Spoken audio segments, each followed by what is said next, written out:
This world is not going to be livable with extreme poverty and climate change, with diseases, pandemics, with extreme poverty, large number of vulnerable population and refugee crisis, and of course the climate change. This world is not going to be livable. Identify problems where there is a potential for innovation to step in. And now, how do you take innovation from where it happens in the R&D ecosystem, in the lab, to the community, the market, people and planet?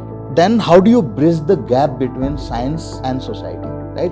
Solve a problem, but understand that solving some of the most complex problems that have not been solved till now, you will need science and technology.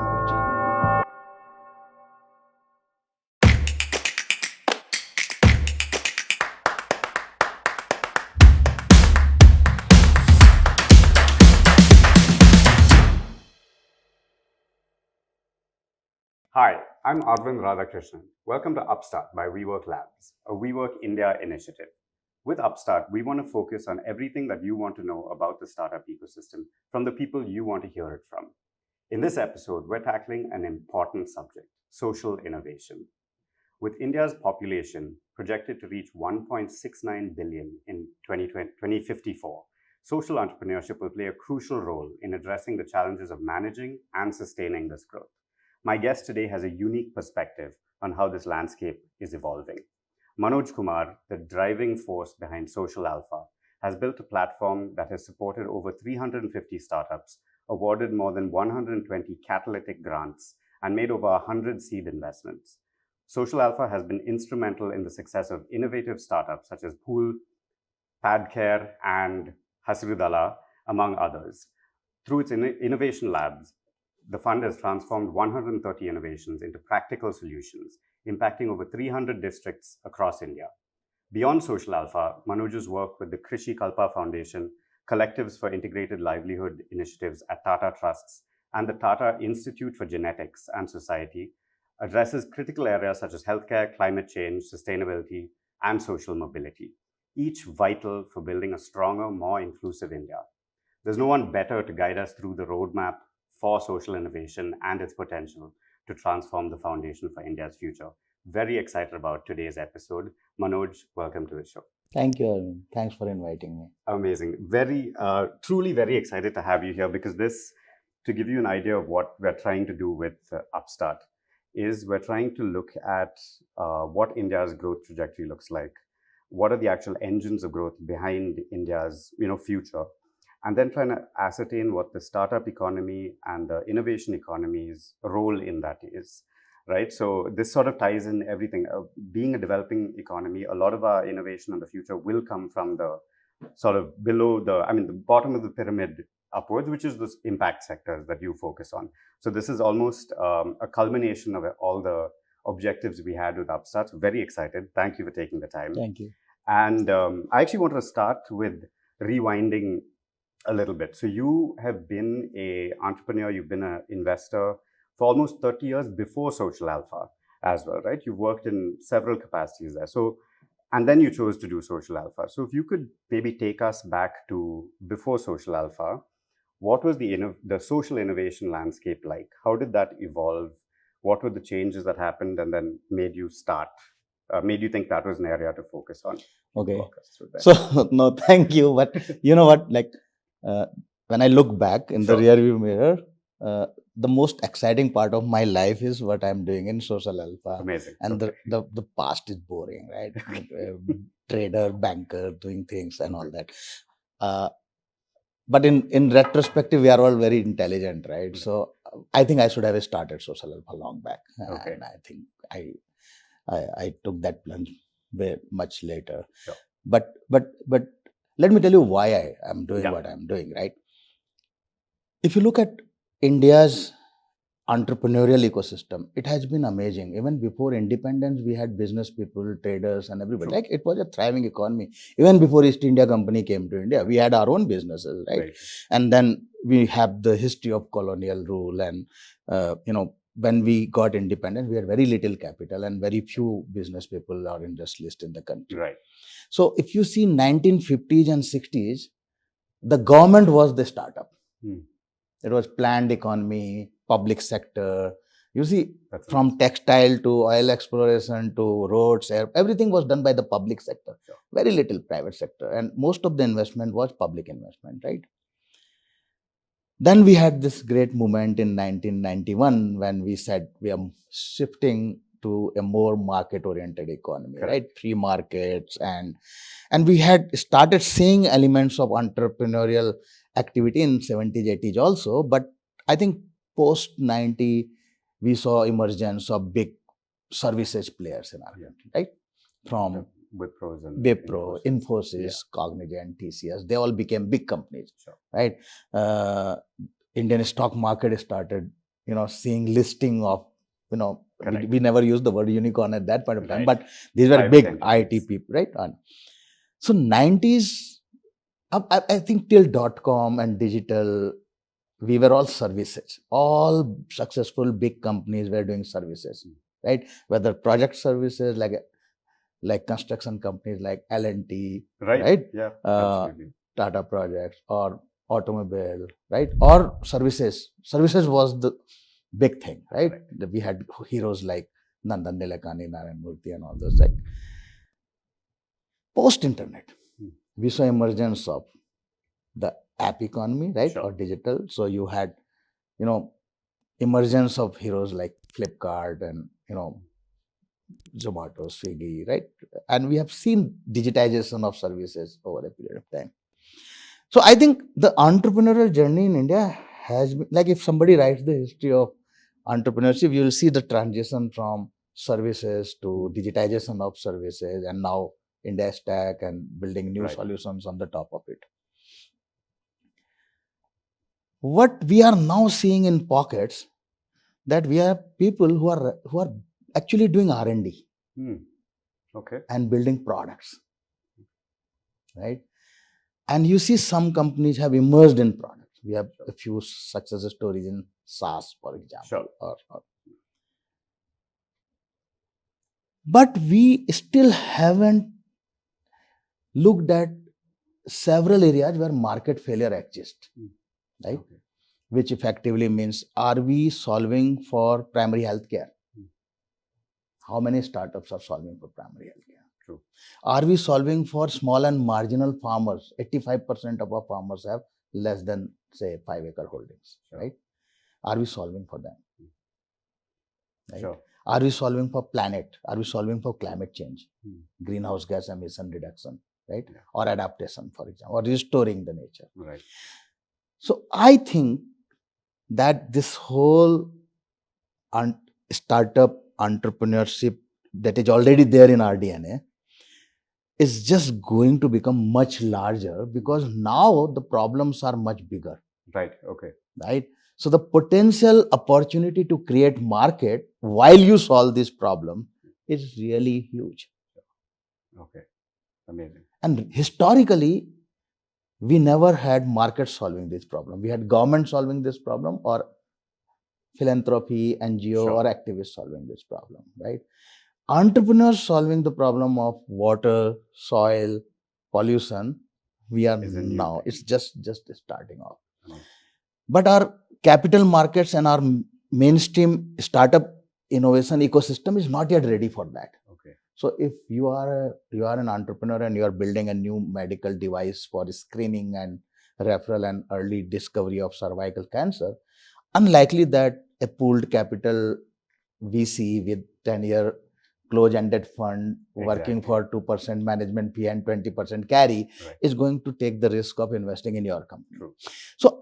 So we realize that there is a need for a new category of capital and building a new ecosystem around that for the founders who want to solve the problem for society, people, and planet, right? Okay. So I think we can get deeper into this conversation.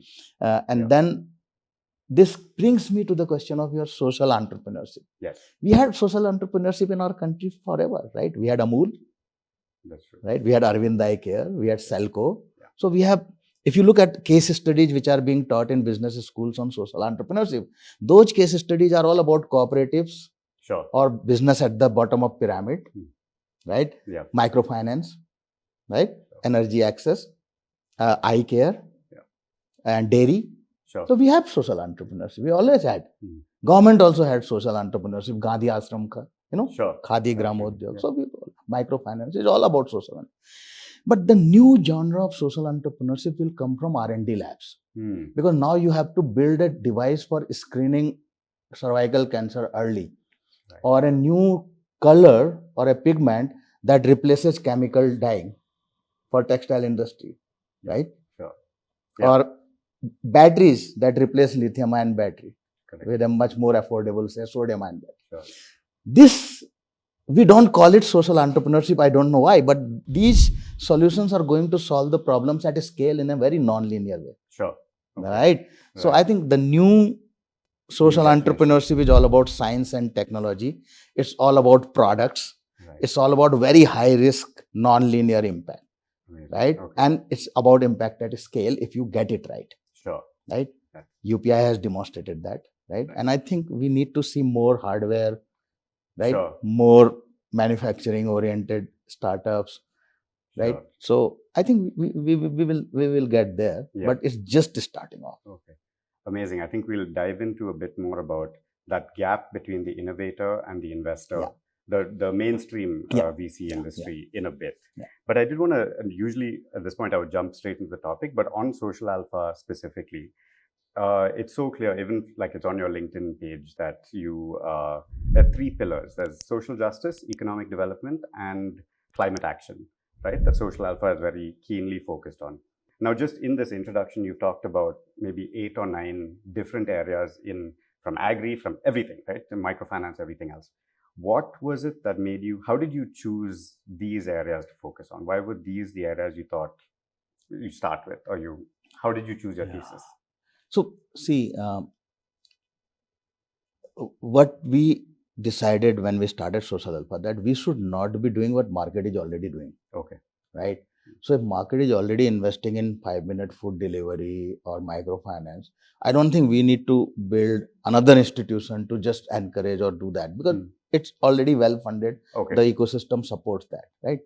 So what we do, we identify problems which people in our country or globally face, right? Whether they are in health or livelihoods, and the problems that the planet faces today because of greenhouse gas emissions and global warming, right? So identify problems, evaluate whether these problems require innovations. Not all problems require innovation. Some problems can just be solved through public policy or activism, right? So identify problems where there is a potential for innovation to step in. And now, how do you take innovation from where it happens in the R&D ecosystem, in the lab, to the community, the market, right? People and planet. So then how do you bridge the gap between science and society, right? Are you in a position to do that? And if you are, then this is a good problem to solve. There is can you solve the problem of water purification? Sure. Yeah, science can solve that. Okay, why we are not doing it then? No, we are doing it, but the cost is very high. Okay, can we make it more affordable? Can we make healthcare more affordable and accessible? Is it possible through innovation? Sure. So as you start looking at these problems and the potential of innovation to solve the problem, then you realize that you need a carrier for this innovation to go from lab to market. And that carrier is entrepreneur. Sure. And then you start looking at a startup that, okay, what do you need? You need grant for building a product, you need equity investment, you need market access, you need policy support. Now in mainstream business, this ecosystem is well developed. And we have to just wrap around this whole ecosystem so that the scaffolding is available to the startup. Sure. And at some point of time, it becomes mainstream. Right. If you see the history of social entrepreneurship, microfinance is a great example. When I was growing up, microfinance was done only by NGOs. Sure. For many, many years.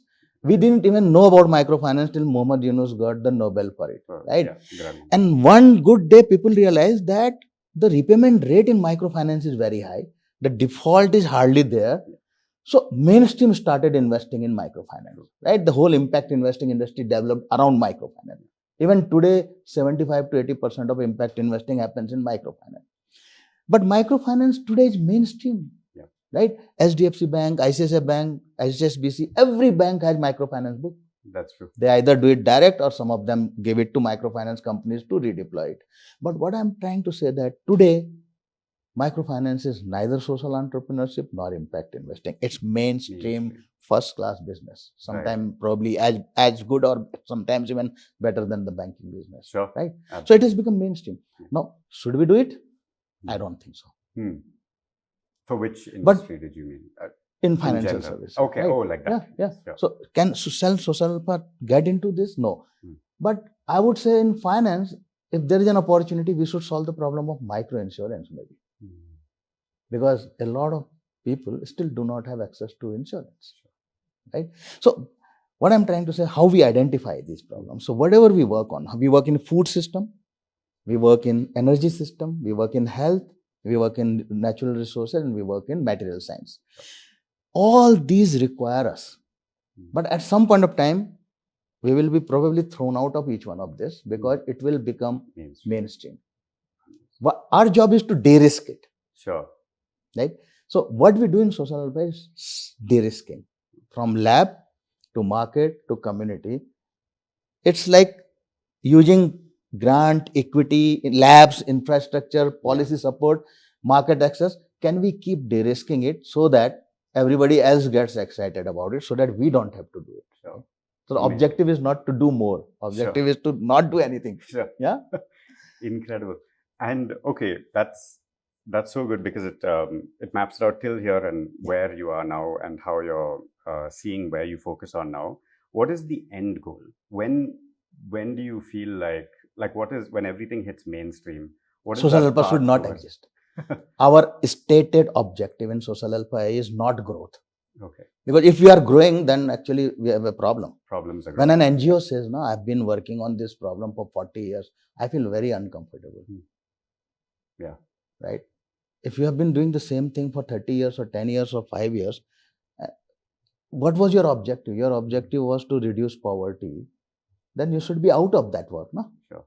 So I think in social welfare, our objective is to address market failure, make all the social work sexy enough or exciting enough for mainstream investors and ecosystem to support. Sure. And we should not exist. There is no reason for social welfare to exist. Okay. Yeah. That's the end game. Okay. Then just double clicking on that once more. So if you have, say, social justice as the end goal, right? I'm trying to figure out, there's a flywheel in this impact sector that I'm trying to understand a bit more. So if you have social justice as the end goal, that to some extent depends on social mobility, right? And that to some extent depends on job creation, which depends on very early on education, healthcare, and food. How do you, am I getting that right? Yeah, how would you say absolutely. This flywheel works? Absolutely. And how do you start working on that? That's a great question. See, social justice, government already, central government as well as various states already target that. It's part of every party's agenda, right? And you see several government policies driving that and directing that. So that's one. Second is activism, right? People are organizing, people asking for rights and liberties and all those things. So we're not going to be doing what activists do or what government does. Sure. Because they all do their stuff, right? NGOs do their stuff.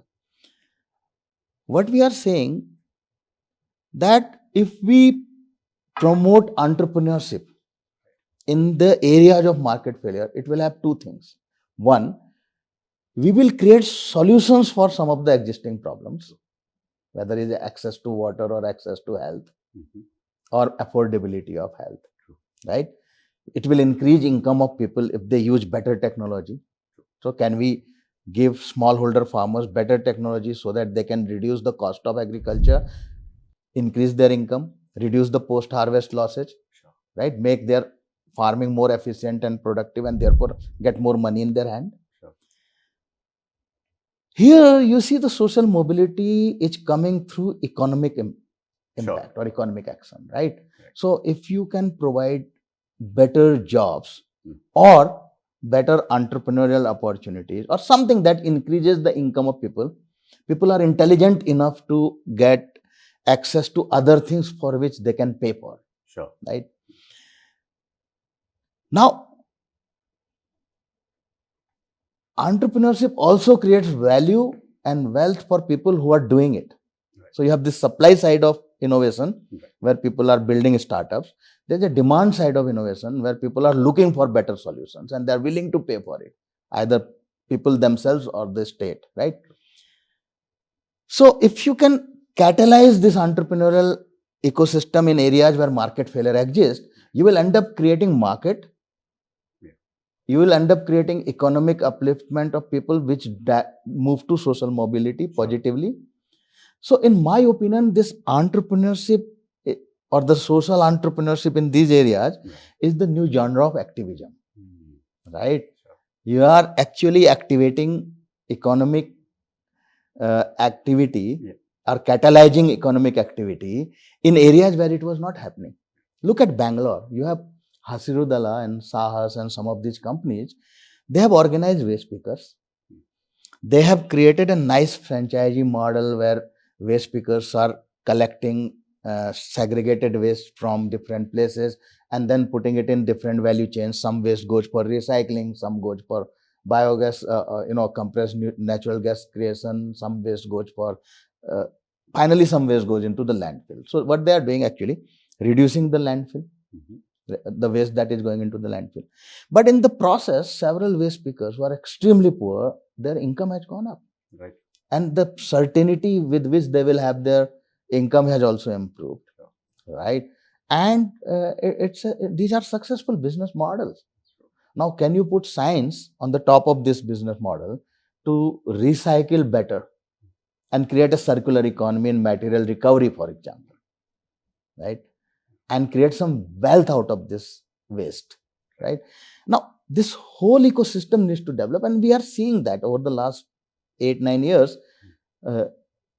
It was only NGOs that were doing waste management. Today, you have successful companies in the waste management business, right? So you create market, right? 20 years back, there was nothing called circular economy, waste management as a market, right? Microfinance as a market. Today, it's a market. Now, what happens as the market gets created? You are actually addressing some of these issues of economic empowerment or social mobility. Amazing. I want to tap on what you just mentioned about we are seeing some change, right? So if we just look at our track record, last 10 years, 20 years, whichever time frame, for example, education, we've got gross enrollment rate in 2014-15, it was about 24%. By 2022, it was reached 28%. The aim is by 2035 to hit 50%. Similarly, in healthcare, you have the Ayushman Bharat digital mission, you have the digital health initiatives, etc. Similarly, with climate change, there's some initiatives. Now, from your vantage point, because you're looking at all these sectors constantly, what is your read on this rate of improvement? Is this one? Are you seeing it as good and as strong rates of improvement? And two, are we focusing on the right areas, or are you seeing maybe, I mean, inefficient is too strong a word, but could you see better like allocation of capital from the top down towards certain sectors? Yeah. So are these growth rates good, and should we be redeploying? So if private sector can allocate more capital to what is traditionally been put in the social bucket, then this public capital or the government capital can be redeployed for more important and high risk activities.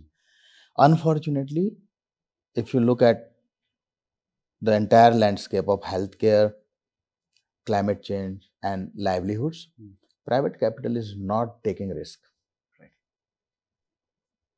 Right? The whole idea of venture capital, impact investing, private equity, leave private equity aside, but at least venture capital impact investing was to take risk, right? But as you incubate or invest in high risk startups, for example, medical devices, right, or agriculture equipment for smallholder farmers, or soil regeneration, water resource management, greenhouse gas emission reduction, right? You will see lack of capital. You know who's the biggest investor in social sector? Government. I see. More than private, definitely. Government is the biggest investor. Today, several ministries have schemes for promoting startups in science and technology. because private capital is not investing enough in science and technology. Private sector investment in science and technology is limited to their existing product roadmaps and priorities. Okay, at the corporate level. At the corporate level, right? So if I have allocated, say, 15% of my revenue for R&D, right, then I'm going to optimize it for doing R&D for something that is part of my business plan. My use cases, right? Correct. So it is unlikely, very unlikely, that a corporate will put in their R&D money for solving the problem of waste management or climate change. Sure. Right? They have their own priorities unless this is part of their roadmap or business strategy. Right? Government actually has prioritized several of health or climate related issues, but with the size of our country, government money will always be very thinly, suboptimally distributed. Makes sense. One, the way government policies are designed, they are distributive in nature. Sure. They are still very socialistic. So they will always be egalitarian so that everybody gets something, every constituency gets something. Right. Resource allocation in government is never capitalistic. Right. Sure. So private sector knows the resource allocation very well, but they will allocate resources where the return on that investment is highest. Correct. Government will actually allocate resources to every social or environmentally important cause, but they will not allocate it in a Darwinian way. Sure. Right. Right? So there will always be a deficit of capital for social sector. Therefore, philanthropy needs to step up.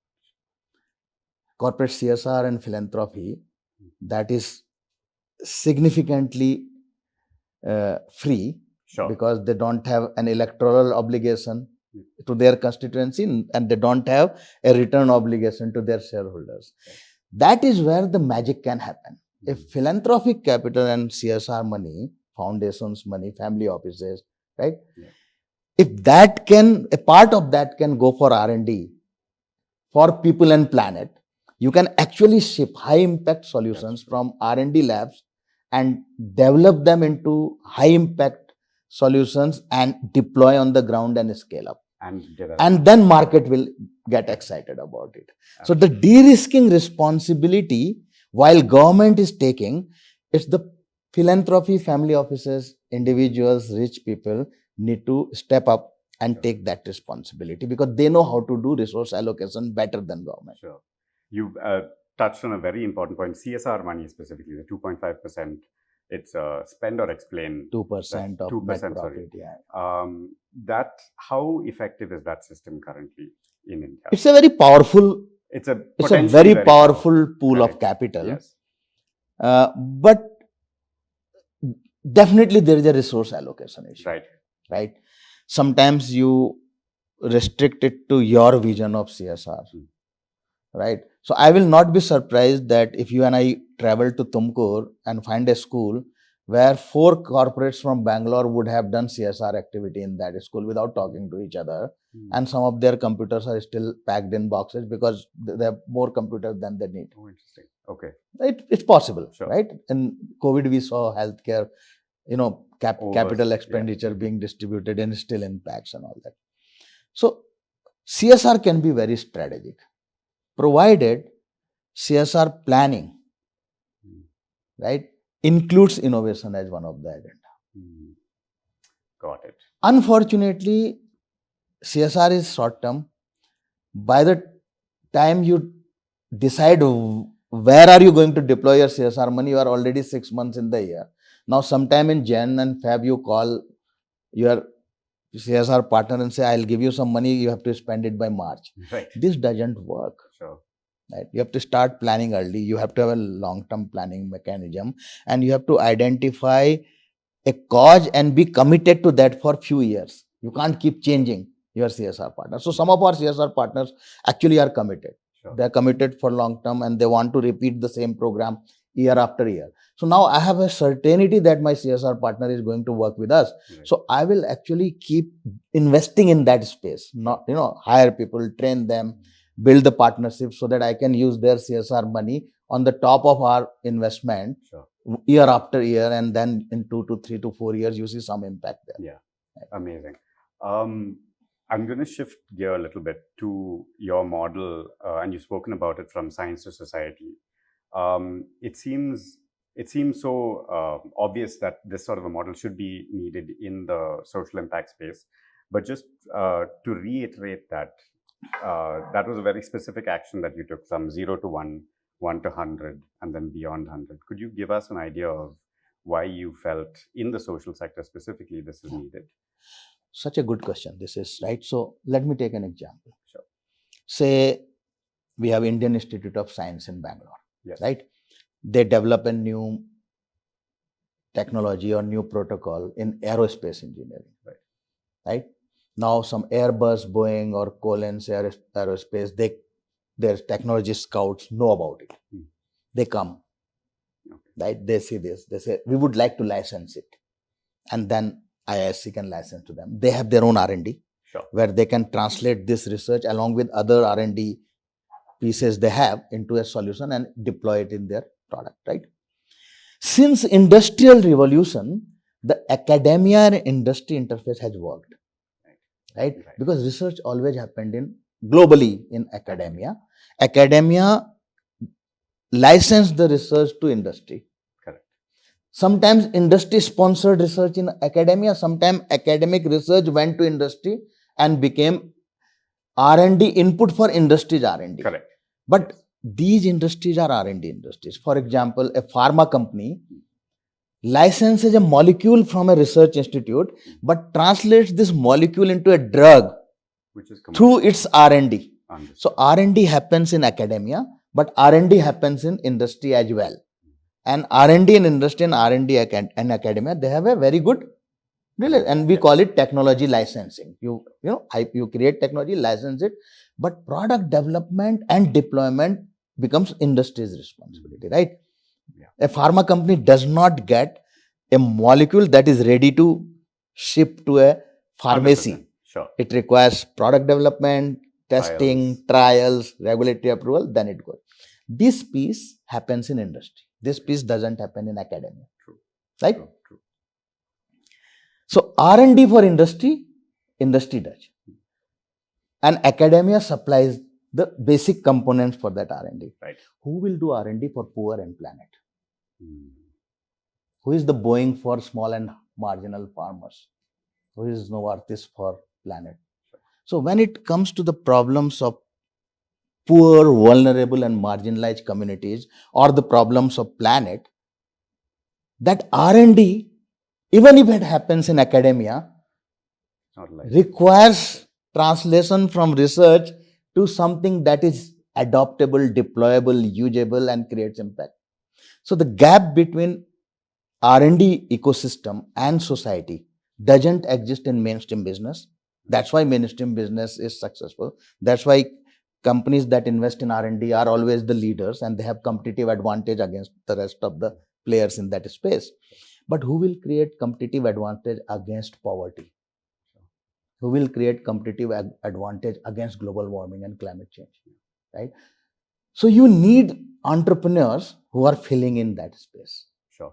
So these entrepreneurs who are willing to solve for smallholder farmers, who are willing to solve for primary health care and public health, who are willing to solve for greenhouse gas emission and adaptation, these entrepreneurs need the same support ecosystem that is available to other entrepreneurs. And that support ecosystem requires grant, equity, subsidies, market access support, public policy support, everything. Sure. And until and unless that larger ecosystem can be built and orchestrated around these startups, we will not be able to solve the problem. Absolutely. But if we do that, it will become mainstream.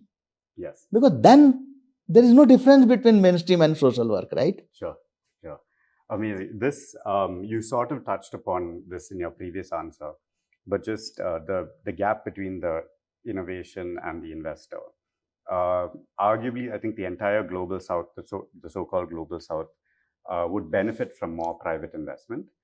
From more investment, public sources, private sources combined. If you had, how would you encapsulate what needs to be done at the government level, at the regulatory level, policy level? Is there any pushes that could happen there other than CSR, which you talked about, that could actually make this So flow through. I'm part of several government initiatives, right? Sure. So I can tell you that year after year, government incrementally keeps improving the policy, allocating the budget, Sure. right? You have several ministries doing a startup India, you have Right. promotion schemes, you have capital available. That is good, right? But that's just a small contribution from the government. That is not going to create a miracle. Okay. That is basically an evidence that government is willing to allocate capital for de-risking some of the innovations. It's the private sector that has to step in, and private sector first through philanthropy, family offices, and CSR, as I said. Correct. And then mainstream private sector. If you want free markets, if you want open economy, you have to take the risk. Sure. You cannot say that government should keep subsidizing Sure. private risk, right? If private sector start taking responsibility for water, soil, or other areas, then the government funding can be more allocated to welfare schemes, disaster recovery, things where you cannot do entrepreneurship, where you need extreme poverty cases, where government runs certain schemes for people who have no other way of making money, right? Or you have flood, or some disaster, you have to do some relief work, right? In several countries you have refugee crisis, right? That's where the public money should be going, right? Primary health, delivery, primary education, right? And therefore I think private sector, when I say private sector, I include the philanthropic and CSR capital. The role in innovation and entrepreneurship should increase, and they should see this as a charitable activity. Okay. They should see that they're doing something good for the society, right? So promotion of innovation and entrepreneurship should be seen exactly as you see other welfare or charity activities. You are building the future foundation for economic growth and social justice simultaneously. Right. Just before the episode started, we were talking, and you mentioned how a large part of what you do is actually getting the incentives aligned. In your experience, what is it, again, leading on to the previous question, the private sector, what are the incentive levers other than the tax breaks? So see, what we have learned in the last 10 years, that if you want to be successful in this whole space, you have to make sure that you are aligning incentives of state, society, and markets. Right? Markets represent private sector. Now, if you are solving for smallholder farmer, for example, and you are giving them better farm equipment, or biofertilizers or soil regeneration techniques, you are solving for them. But at the same time, you are creating market, because they are paying for these solutions. So your startups are actually now willing to go and work with these farmers, right? Because they are seeing revenue there. Therefore, there is an opportunity for investors to invest in this startup, because now they will have market, right? And the state also needs startups as well as society, because you are creating impact on both supply side and the demand side, right? I'll give you an example. We ran a program in Uttar Pradesh. We work in about 45 districts there. We took startups from all over the country after selecting them for one of our accelerator programs. And we told them that we will fund your pilots in Uttar Pradesh. The condition is you will have to send your people and work with us, with the farmers in Uttar Pradesh, right? Now, these startups from places like Coimbatore and Pune, and of course from UP and other places as well, they went to UP because we showed them a funded pilot. Now, what happens? Their product gets tested in that agroclimatic area, right? They know what works, what doesn't work. What doesn't work, and they can iterate and build a better solution. But when the farmers liked the product, they asked for more. When they asked for more, we didn't fund. We said, now you do business with each other, right? And then startups told us that, I'll just make up a number, okay? So I'm selling my product for 100, but the farmer is only interested in paying 60. They can't afford 100. So we said, okay, we went to government, right? Now you show the data and the evidence that your constituency is really happy in using this product, but they can't afford and you subsidize so many things. Can you also subsidize here for some period? Sure. So government says, yeah, of course, we have a policy and under this scheme we can subsidize. Now you still have some gap. You go to a financial services institution and say, are you willing to lend here? So that instead of paying upfront, they can pay in installments or over a period of time. Sure. Right? Now, what are you doing here? You are using data, evidence, right, and community's endorsement. Right? I keep saying public policy advocacy in social alpha is not think tank driven from Delhi and Bangalore. Sure. It's from actually it's bottoms up, data driven, evidence based, community endorsed. That you go to policymaker and show them, and then they are happy to work with you. And you know what happened? When we were successful in UP, Odisha government replicated it. Right? So it's really important that you demonstrate that the solution works. Yeah. Then you have a customer who is willing to pay and willing to use the solution. Yeah. You have a state that is willing to support both. Right? Because a startup, say from one place going to other state means that state gets more employment as well, right? Yeah. So, making sure that you are continuously working in partnership with market, in partnership with community, in partnership with the state is very important. Sure. Right? Yeah. And that's the whole incentive alignment jigsaw puzzle that I was talking to you, that these are the three important constituencies for social alpha, and we need to make sure that they all work with each other. Bilaterally, they all know how to work with each other. But aligning incentive of all the three is very important. Incredible.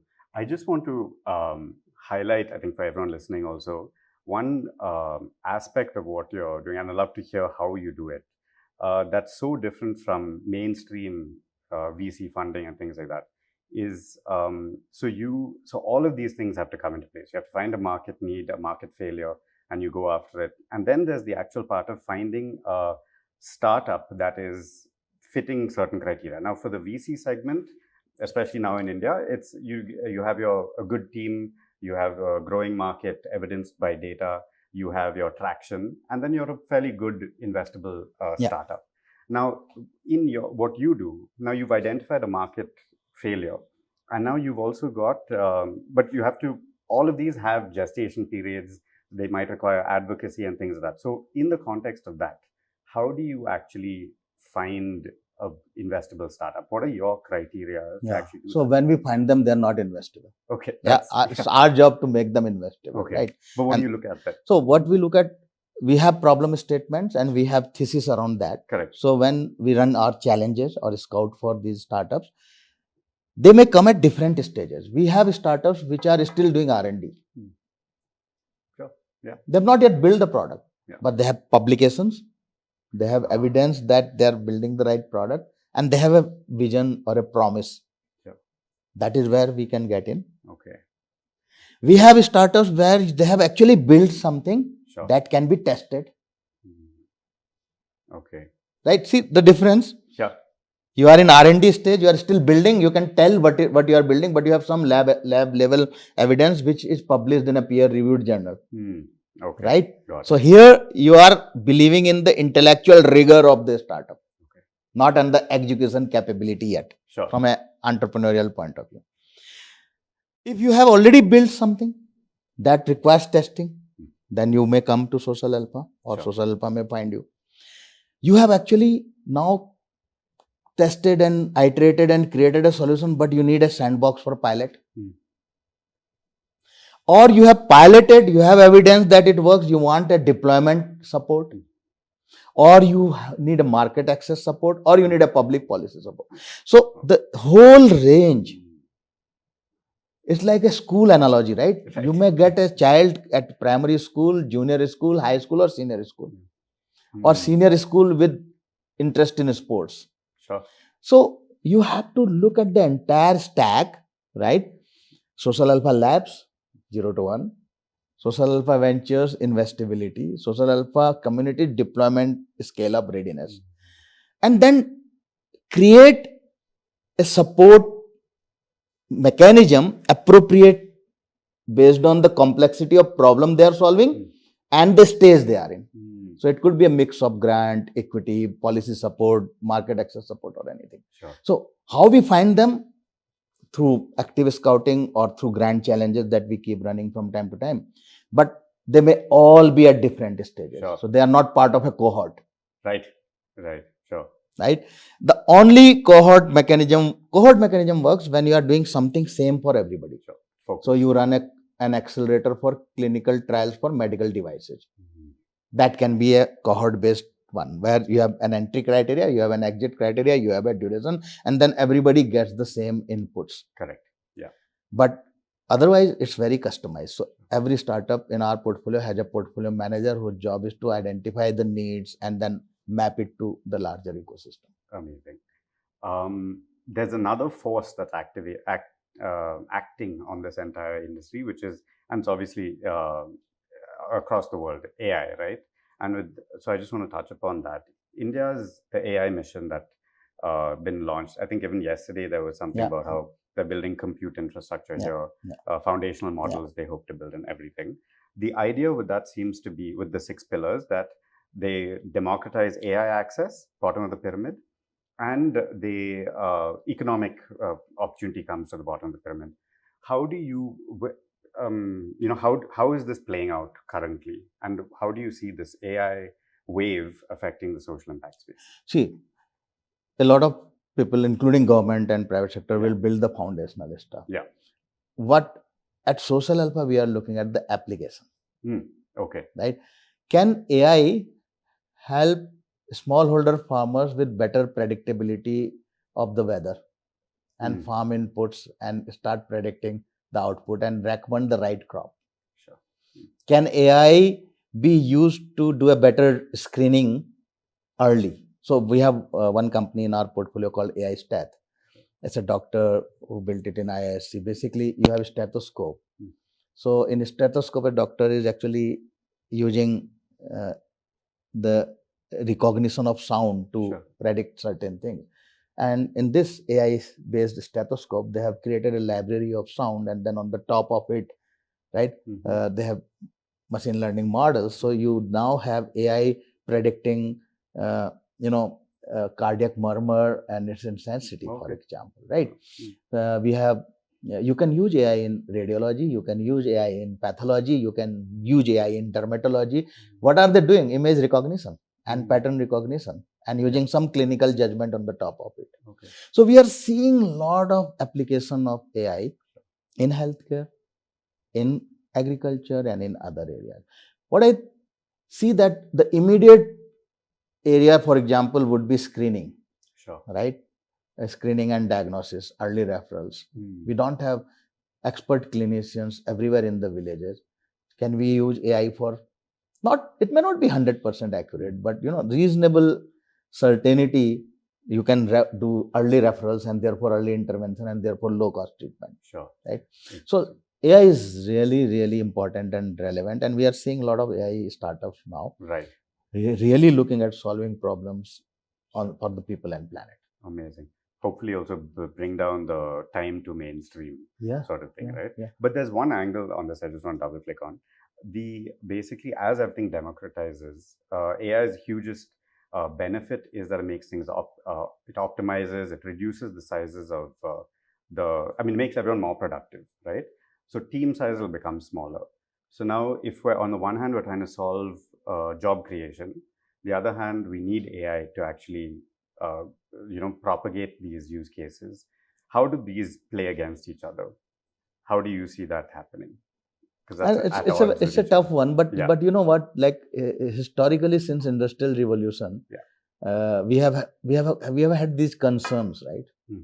Right, with automation, whether we'll lose jobs, with computers, we're going to lose jobs, with AI. Every time something happens in science, right, and that gets translated into a new solution, we have job losses, but new jobs get generated. Right, jobs shift from one sector to other sector.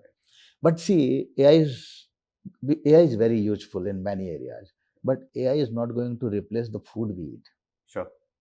Right, the blood and tissues in our body. Right. AI is not going to replace this building. Right. So there is a physical world, and there is a biological world. Right. There are so many places where AI is very useful. AI will be useful in diagnostics. right? Screening, Sure. right? Recommending treatments. But AI is not going to replace a vaccine or a drug, right? At least, like, I don't think we are going to eat data instead of roti, right? It's Sure. not going to. So I think we should not be worried too much about AI. I would actually be worried more about misuse of technology, Sure. right? Like weapons, Sure. right? Right. Like nuclear power. We can use nuclear power for energy security, but you can also use nuclear power for devastation. Sure. Right? Similarly, are we using AI for healthcare? Are we using AI for poverty reduction, or we are using AI for fake news or propaganda, right? So I think at the end of it, the purpose of technology is more important than worrying about the technology itself, because technology can be extremely empowering, and we have seen that. Sure. Amazing. I have one more question before the rapid fire round. And I want to end on a slightly lighter note. So now as you look at all your sectors that you're working on, and you sort of project it into the future, changes in consumer, changes in market, changes in technology, like you said. What are some of the things you're looking forward to the most that create white spaces here? What are the changes that you are sort of looking forward to happening? See, I think there are two things. Okay. One, as people become little more prosperous and their exposure increases because of internet and mobile phone, that they are aware of what is happening around them and in the world, their aspirations are also increasing, right? And technology is also evolving. So these two things are happening in parallel. Our aspirations to lead a better quality of life, and the technology that can actually enable it, both are happening in parallel. So I think this parallel growth in our aspirations and technology is going to create a lot of white spaces. One. Two, this world is not going to be livable with extreme poverty and climate change. True. Right? With diseases, right? With pandemics, with extreme poverty, large number of vulnerable population and refugee crisis, and of course the climate change, this world is not going to be livable. The more people realize that both poverty and climate change and poor health outcomes are really question mark for the future of this human race, that itself is going to create white spaces. That's true. Right? That's the urgency. It's because, you see, COVID pandemic created white spaces. We saw so much innovation during that. People have not yet started thinking about climate change with the same level of urgency, right? But we need better batteries, we need better energy efficiency, we need, energy transition, we need, clean cooking, we need so many solutions. And this urgency is going to increase. So I think white spaces are there. There's a lot for entrepreneurs to do, and a lot for R&D engineers and innovators to develop, I think. What is lacking is resource allocation and ecosystem.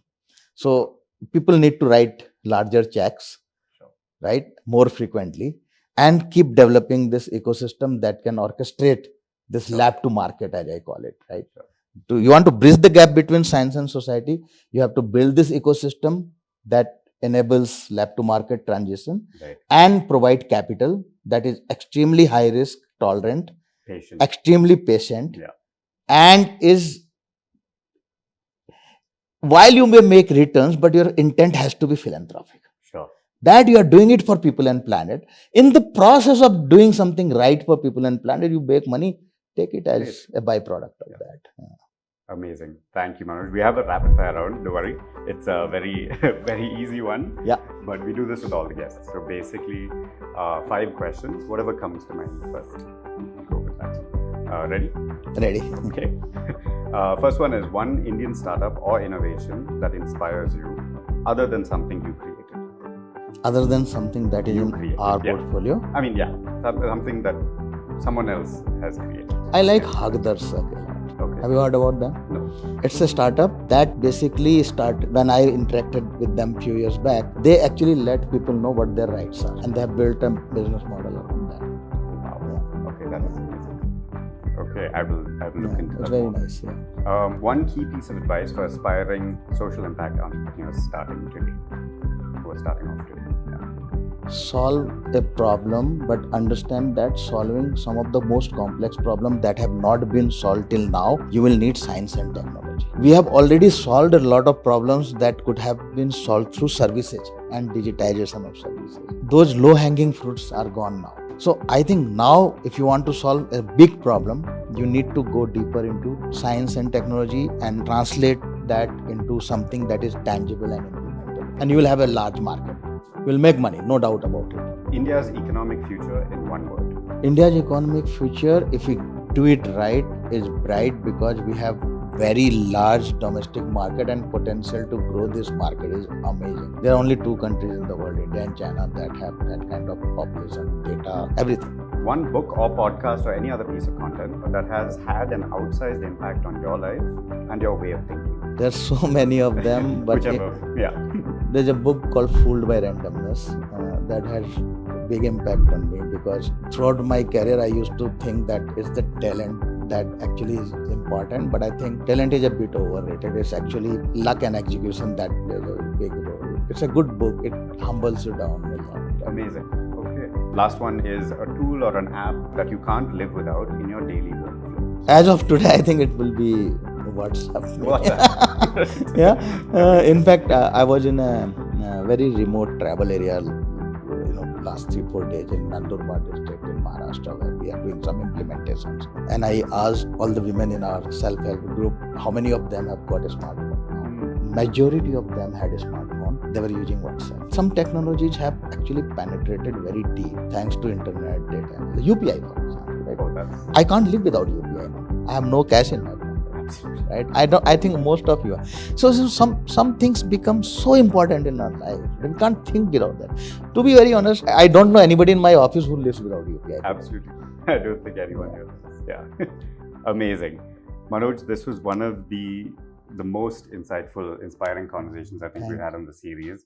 It captured what we're trying to do with Upstart so clearly. I would love to talk to you afterwards. Thank you so much for spending this time Thanks with us. for inviting me and asking so many good questions. Thank you so much. And I hope we build something together. Yeah, we'll work together. Yeah. Amazing. Thanks for inviting me. It was good fun talking to Arvind, and you have a nice office, and the way you have set it up, very good. And I'm not used. I've done few podcasts, but I was not very conscious today, so this was good. Thanks for making me very comfortable. Thank you, Manoj. Thanks.